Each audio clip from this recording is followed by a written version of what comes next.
ఆదిలాబాద్ జిల్లాలో జరిగే గిరిజనుల అతిపెద్ద జాతర నాగోబా జాతర. సర్పజాతిని అత్యంత పవిత్రంగా కొలిచే మెస్రం వంశస్థులు పుష్యమాసం తంతులన్నీ పూర్తి చేసుకున్నారు. రేపు అమావాస్య అర్ధరాత్రి నాగోబాకు గంగాజలంతో అభిషేకం, మహాపూజతో ఉత్సవాలు మొదలవుతాయి. 5 రోజుల పాటు జరిగే ఈ జాతరకు 5 నుండి 6 రాష్ట్రాల నుండే కాకుండా ఇతర ప్రాంతాల నుండి కూడా భక్తులు పెద్ద సంఖ్యలో హాజరు కానున్నారు.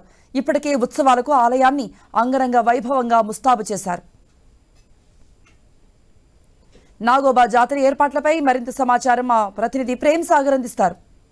రెండవ అతిపెద్ద గిరిజన జాతరగా పేరున్న నాగోబా ఉత్సవాలు ప్రారంభమవుతున్నాయి. అమావాస్య అర్ధరాత్రి నాగోబాకి ప్రత్యేక గంగా జలాలతో అభిషేకం చేసిన తర్వాత ఉత్సవాలకు సంబంధించిన అంకురార్పణ జరుగుతుంది. చూడొచ్చు, ఆలయం మొత్తం కూడా ముస్తాబవుతున్న పరిస్థితి ఉంది. ఇక్కడ ఏటా భక్తుల సంఖ్య పెరుగుతుంది కాబట్టి ఈసారి భక్తులకు సంబంధించి గతేడాదితో కొంత ఇబ్బందులను దృష్టిలో ఉంచుకొని ఈసారి కొంత ఇబ్బందులు కలగకుండా ఏర్పాట్లన్నీ కూడా పూర్తి చేస్తున్నారు. చాలా వేల సంఖ్యలో భక్తులు నాగోబా క్షేత్రానికి వచ్చి ఇక్కడ దర్శనం చేసుకునేందుకు వస్తూ ఉంటారు. కేవలం నాగోబా దర్శనమే కాదు, మెస్రం వంశస్థులకు సంబంధించిన ఆచారాలు కావచ్చు, సంప్రదాయాలు అన్నింటినీ కూడా చూడడానికి చాలా దూర ప్రాంతాల నుంచి భక్తులు ఇక్కడికి వస్తారు.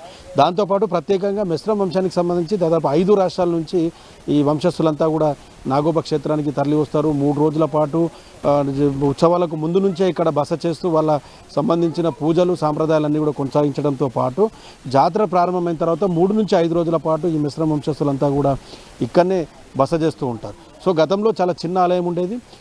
3-4 ఏళ్ళుగా ఈ ఆలయానికి సంబంధించిన పనులు కొనసాగుతున్నాయి.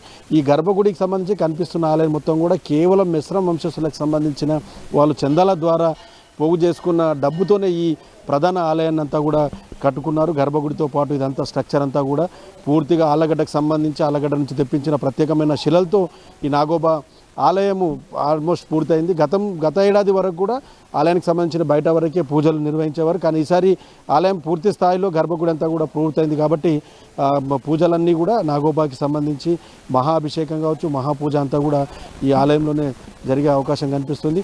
ఖచ్చితంగా వాళ్ళంతా కూడా బేటింగ్ కార్యక్రమం అంటారు దాన్ని.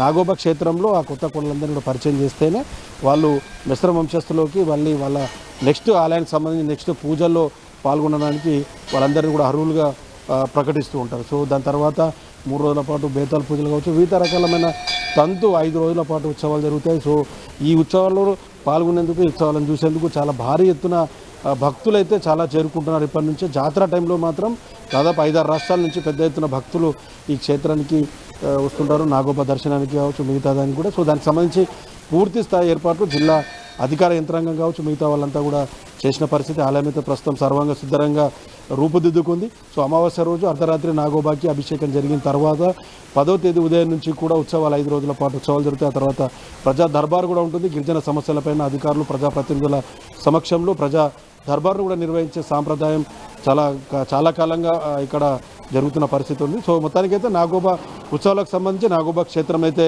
ఆల్మోస్ట్ సిద్ధమైంది.